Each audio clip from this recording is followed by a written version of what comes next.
This recording, I would like to explain a very common feature that happens to everybody, to all humans. All humans share this, and how we are meant to react according to the Torah way or human way or practical way. They're all the same, just different synonyms. How should we react to the situation? This is what is very common, and we can name it in a very simple language. It was what we call when a person gets hurt by another person. Hurt. Now, let's first define it. Every time when we talk about subjects, it's good to define exactly what we mean by hurt.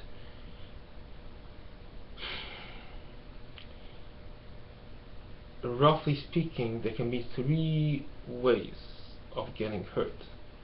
There could be monetary. That means a person owes you money.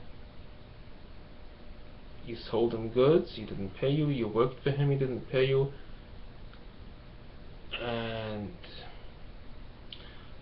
usually the party who didn't pay you has some justification, whatever the reason is. Sometimes the justification is that he doesn't have money to pay you. That's usually. But sometimes it's just other kinds of excuses, sometimes right, sometimes wrong.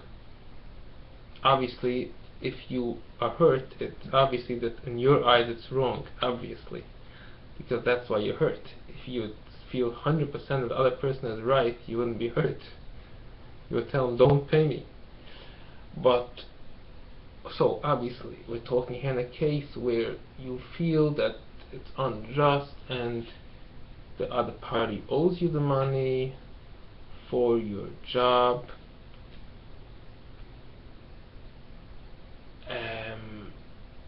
and that can be monetary. Is also can be subdivided into many things: like buying goods, selling goods, loans, houses, rent.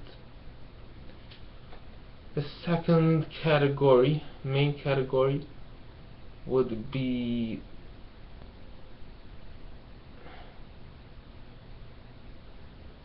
hurt. I think the second category is much more common, much more. I would say the first to the second would be like 20–80%.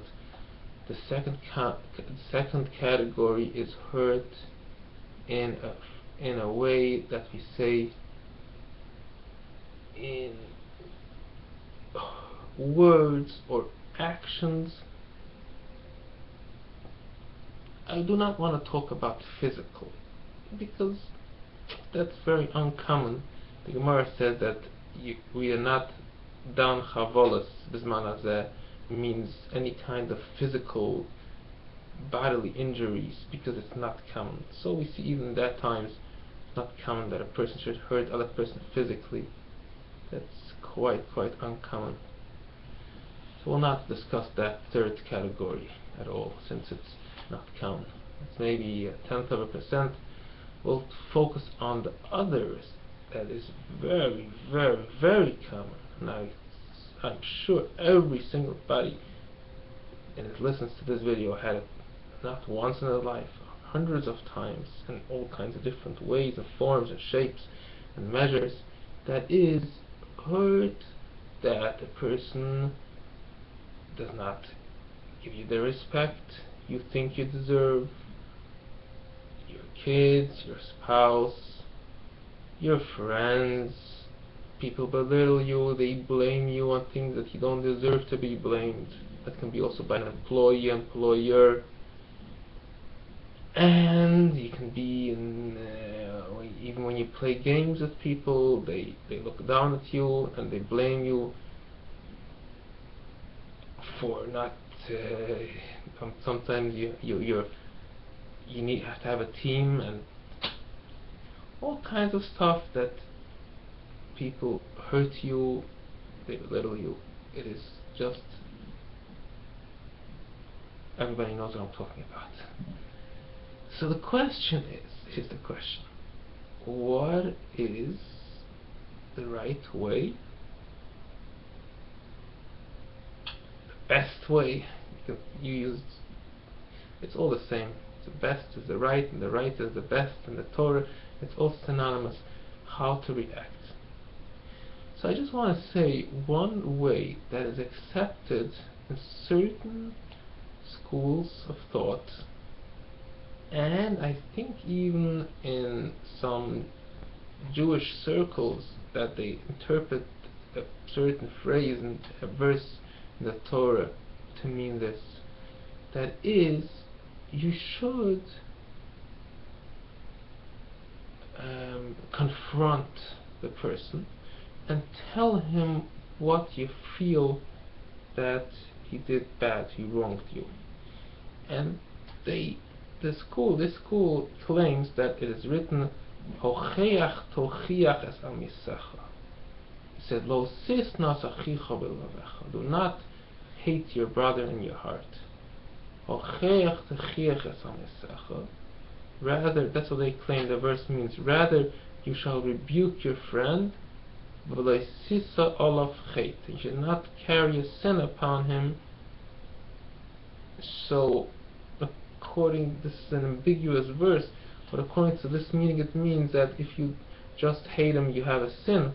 But if you tell him why you hate him, then maybe you won't hate him anymore, because he'll give you a good excuse why he did this and that, and then you'll make peace. This is an interpretation of the verse.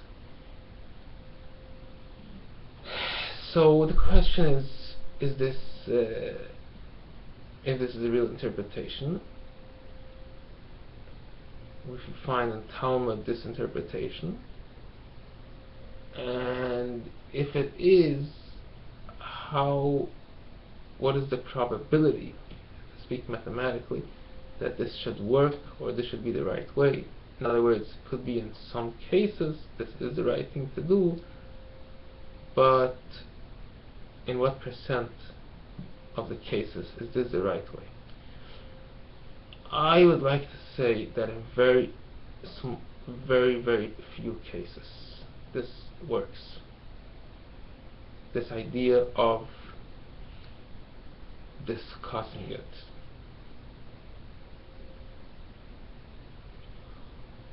Why? Because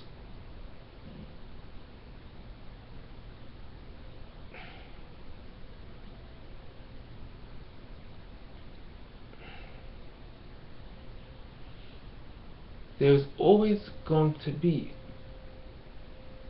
a difference of who is right and who is wrong,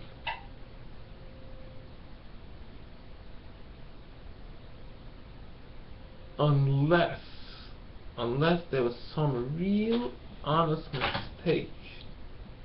It's uncommon, quite uncommon. So if you are trying to do this technique of confronting a friend, why did you do it to me? And he said, what do you? And then you are risking into going and adding oil to the fire, going into a discussion. And he's saying, what do you mean? You have the chutzpah of asking me why I did it to you? You don't deserve anything. You deserve much worse than I did to you. And the guy said, what? You?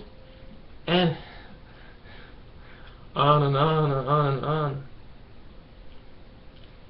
It's going to be even harder to get rid of this quagmire, of this quicksand.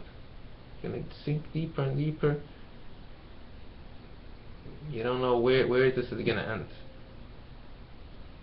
It might end physical. So the idea of this is that the idea, what I'm trying to say now is that this method works only if you, the one that confronts, so to speak, he says, why do you do this and this, is extremely strong and is ready that the other person should answer back something that he in turn would again in his mind get even more like enraged, or seeing that this guy is totally not logical and doesn't make any sense what he's doing, and still shake his head and say, oh, okay, I'm sorry, I'm so sorry, I'm so sorry, I understand you, I understand you. So you take the risk, could be you're strong enough, but what? So why go in the first place if you're strong enough? If you're, we're gonna go soon to the second way how to deal. But if you can deal with it this particular way, so obviously you have gained a certain kind of, I don't know, a certain perfection, or a certain kind of way of dealing, a certain art, as we'll explain soon, a certain art of how to deal with things in a very good, in a very fine manner. So why go through this thing? Why go through? You would say because maybe the other guy, this 1% chance, maybe he will admit, he'll say, oh, I'm so sorry, I didn't realize. But it's a very far-fetched thing, very far-fetched. If you think that the other guy did it to you only because it's a mistake, some kind of error, of technical errors as they say, then definitely you should go.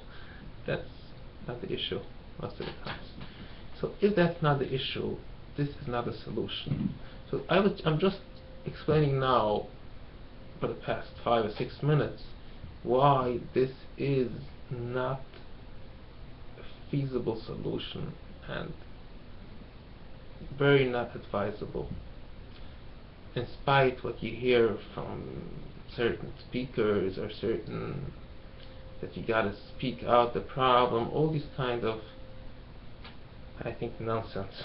I would call it nonsense. Because it doesn't work, simple as that. The simple does not work. It's just the wrong way how to deal. They used to have the old age advice that if you have fever you should put cold whatever, all kinds of remedies that simply didn't work. It was just nonsense. So this is the same nonsense. It's a remedy that simply does not work. So just has opposite effects. Let's see what is the way that the Torah deals with it. I like to you know, the Torah has advice on everything, that definitely things that are such common human nature. Definitely the Torah has advice. Things that are not are native to human as old as humans are alive. So can we imagine that the Torah should not discuss this? It's unimaginable. So there's 2 hints of this. Mishlei has a nice amount, and I'll just take out one part, and the different verse we see somewhere else some kind of incident that happened, and I will base my theory and my thought on this subject on these verses. There is a story by David and Shimei ben Gera that he saw David passing, and David was at that point in a very low point of his life, he had to run away from his own son. So his enemies obviously used that opportunity to belittle him, to embarrass him, and it was, and even at that time, David still had servants and people that stuck up for him, and he could have taken revenge. So he said, no, do not do anything right now. Do not take revenge. Sometimes a person can take revenge. So he gets hurt and he cannot do anything about it.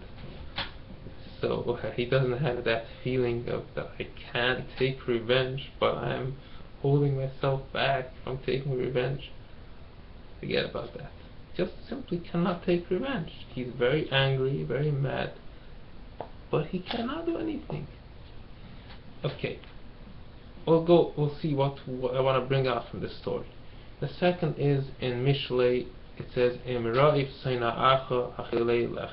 your enemy is hungry, give him bread to eat. So the idea of these verses is very, very deep in human psychology, and it is the most effective thing. It might be hard in the beginning to get accustomed to this, but it pays off. It pays off. It's like somebody practices to get in the basketball and the hoop. He has to work on it, but once he does it, he knows how to do it. So you gotta get used to this kind of concept, and then it's worth it. It makes life easier. What is it? It is that when you get hurt from your friend, and I'm saying again, I'm not talking here monetary. Monetary belongs to a different subject. You should try to do, by all means, get back your money. Either by Jewish court, if there's no Jewish court, you do it through secular court, through taking it, grabbing it. Monetary is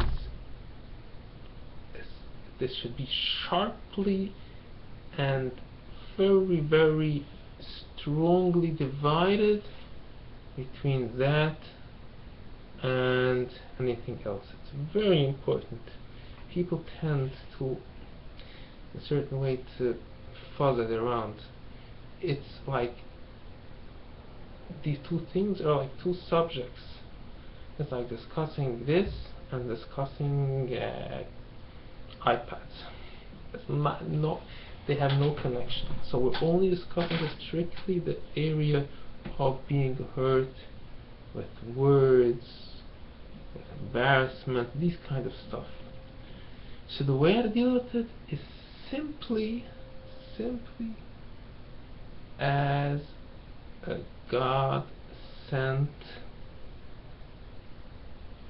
form of Yisurim. That's it. It was sent in a form of a human, not in the form of a hurricane or an earthquake or a sickness or a disease or a cold or a toothache. It was sent in this form. And all the rules, it's just a generalization of Yisurim. So in math we know if you have something that's generalization, it covers a lot of cases. You gotta say the general form and not stick to the individual special case. That is called a math. We want to understand the general case. The special case is just one case. So this is just a special case from the general case of Yisurim. That's it, what it is. It doesn't matter if it's a human or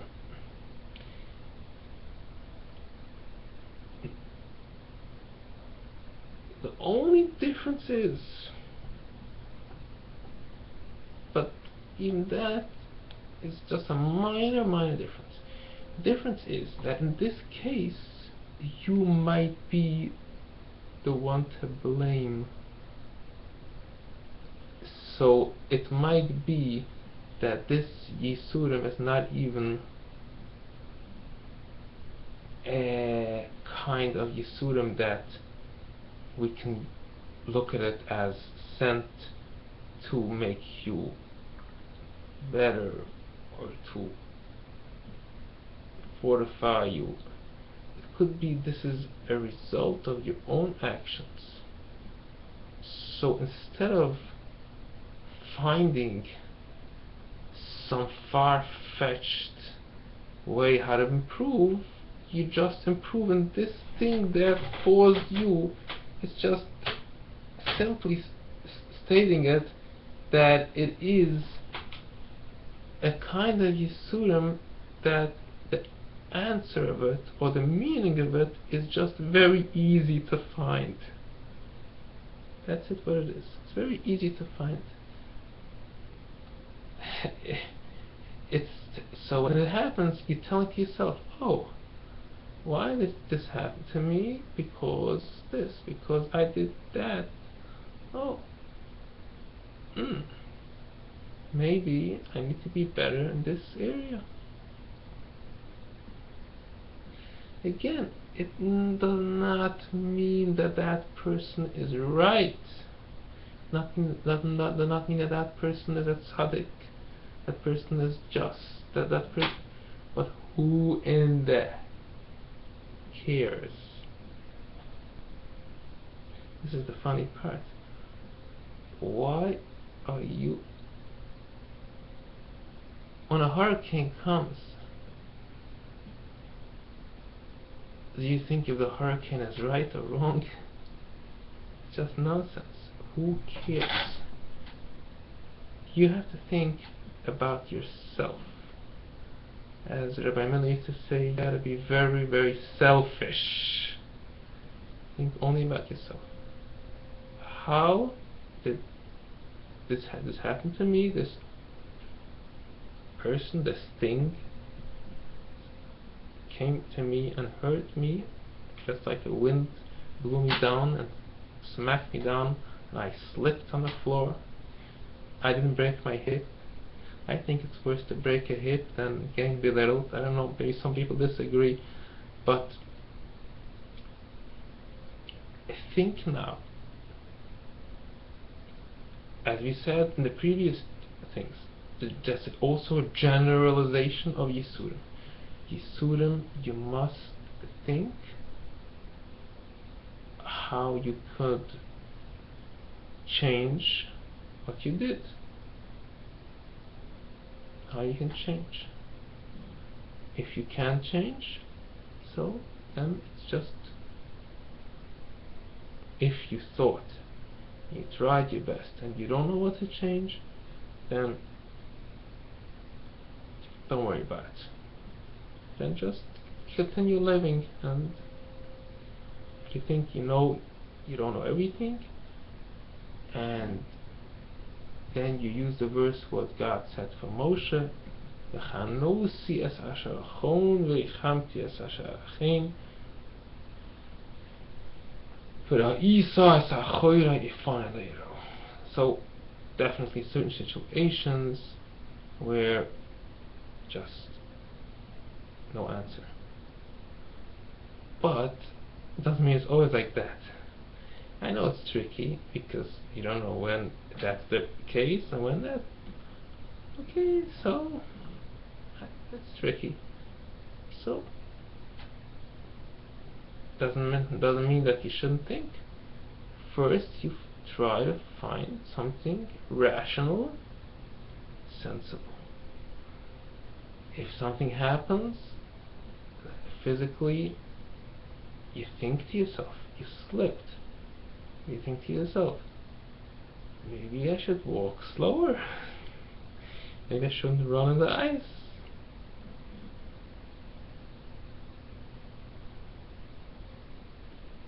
No, God made me to have, wanted me. It is a both it is true that the fact that happened to you is because God wants it to happen. But God also wants you right now to walk slower and ice next time. So this is the dual that people get very frustrated, I must say. And it is hard, I must say, it is hard. In this thing of how to deal with general, I'm somehow deviating from the subject now, general Yisurim, if to find the immediate lesson from it, or as I call it, the far-fetched or the Yisurim Shalahava type, or the way of saying we don't understand, this kind of stuff. This is where it's a great frustration. Great frustration. I think that the Sefer Eov has through and through this kind of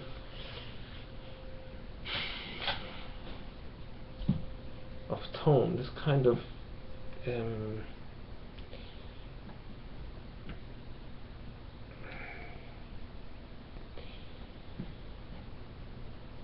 pain. What is the pain? The pain is that the human is trying to figure out, is it because I did not behave properly? Or is it the other stuff, as you said? Just that's like Rabbi Akiva. And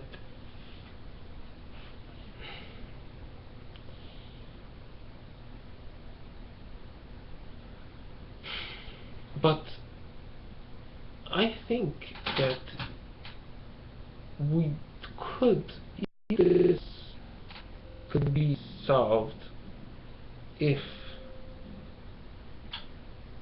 you do not get obsessed with thinking about it. What do I mean? You definitely could find something to become better in areas. You could think, you could use your brain, and you can always find some immediate, as I call it, immediate cause and effect why this happened. You could find. So why shouldn't you become better? Why not? Does it cost any money? It doesn't cost money. Sometimes it does cost money. But why shouldn't you find? You should definitely look for an immediate cause and effect. An immediate one. It is so easy, and it's just silly not to. It is like somebody has parks or in his neighborhood, and he goes all the way to the Catskills. Just you first explore your own neighborhood. What's the point? So it's just stupid. Something happened to you. Your friend hurt you. You lost something. You lost money. You think, is my money kosher? Do I steal money? You could find something. You always find something to become better. So why are you looking at something in Honolulu if you can buy it in Brooklyn? Next, so somebody hurts you, right? Think, how did the whole thing start? Blah blah blah. Something you didn't do this. So there's something that you did. Could be the guy's 100% wrong. That's not. But that's, who cares? That's his. The point. What you're supposed to take out from this whole equation. There's something that you could become better in general. Forget about that person. Forget about him. He's just there, a springboard that's meant for you to think, how you can become better in treating people. That's it. Forget about him. He is just an inanimate object. So this is definitely the way of the Torah how to deal. That means Elikim Omar Le Kalel. Hashem said for him curse. Means it is. He's not an object. He's not. He's not there for me to as a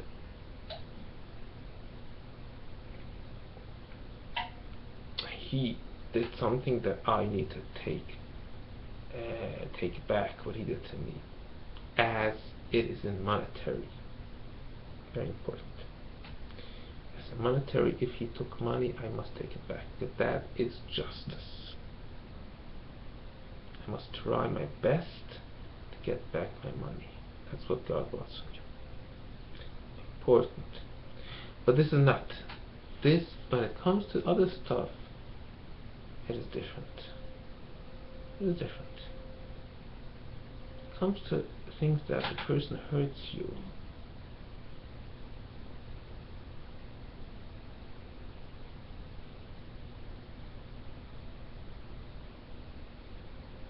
If it is, I just want a slight subject that you could exclude this case.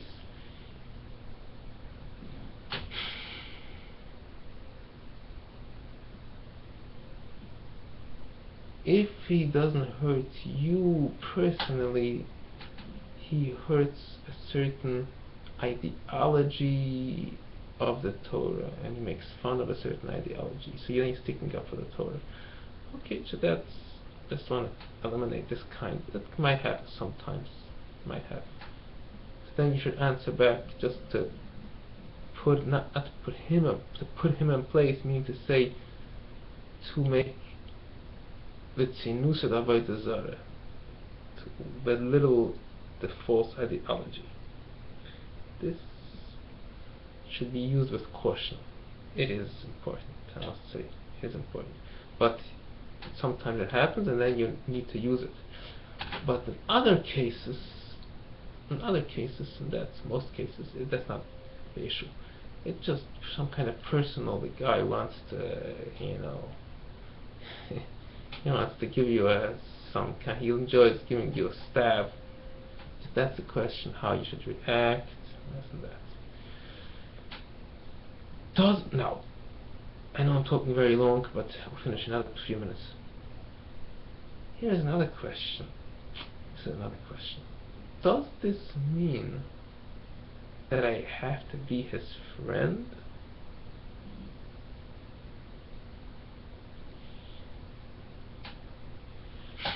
So here is the question where we try to define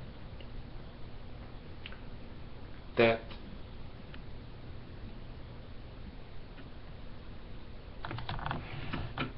this person that hurt me, that stabbed me, was not nice to me in the time when I was very nice to him, according to my opinion at least.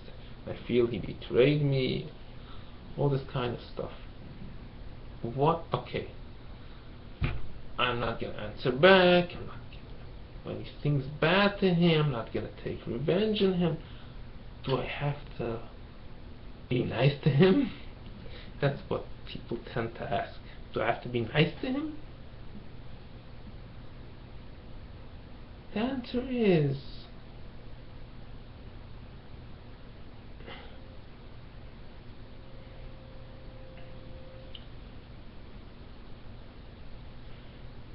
like this. You don't have to be nice to him more than you would be nice to any other person that you don't know. Take a person on the street. You have to be nice to him. You do some minimal stuff. So you thought you were very nice to him Now, just imagine he's a person that you see him on a train, you never saw him in your life. Whatever you do, you do.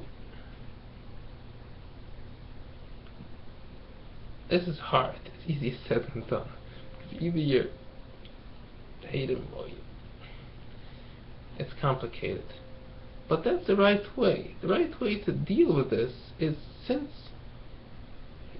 he's just, you don't view him, at least in your eyes, the way how things happen to you, that he did this and we need to exact some judgment from him, that kind of feeling. You don't have that feeling. So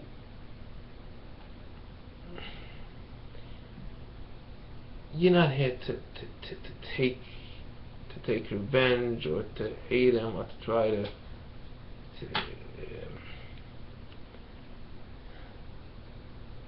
fix him up, to get him, you know.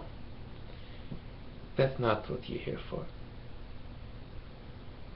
Just, you shake him, you say him hello, goodbye. You don't have to talk to him. You don't have to be extra nice to him. Don't have to be extra nice to him. Just imagine he's a stranger. You never knew him. That is what I want to discuss here in this subject. So again, we would like to recap the idea of a sikom or a sitor. This is a mitzvah, lo sa'as in the Torah, and it's very, very common. Besides a mitzvah, a commandment, it is a very practical way of living. Very, very practical. It changes a lot of things in your life, makes it easier for you to pass through life. I wish for everybody that should be able to work on this. In other words, this is homework. You must understand one thing, that all this stuff that we talk about, what we call Musar,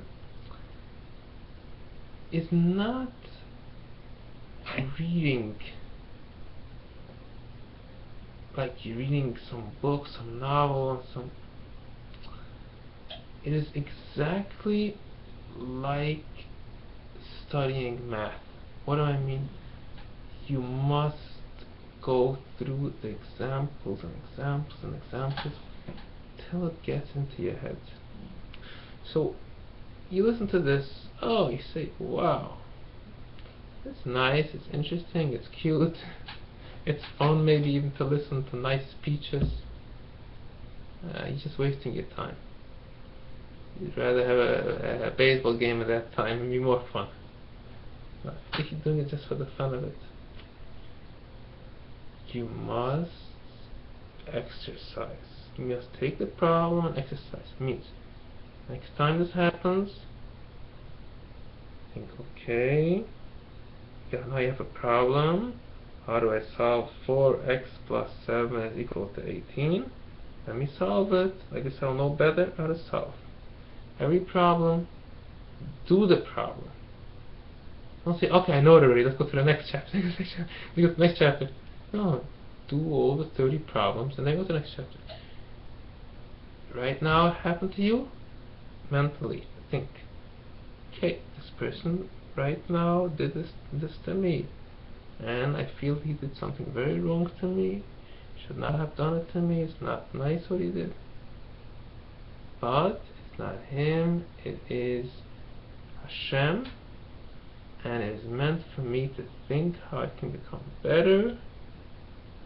And first let me find something immediate.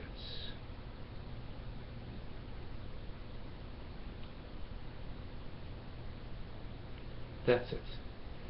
Think about it. Once, twice, and then you're gonna master it. Go to the next chapter. Okay, my time is up. Thank you for listening.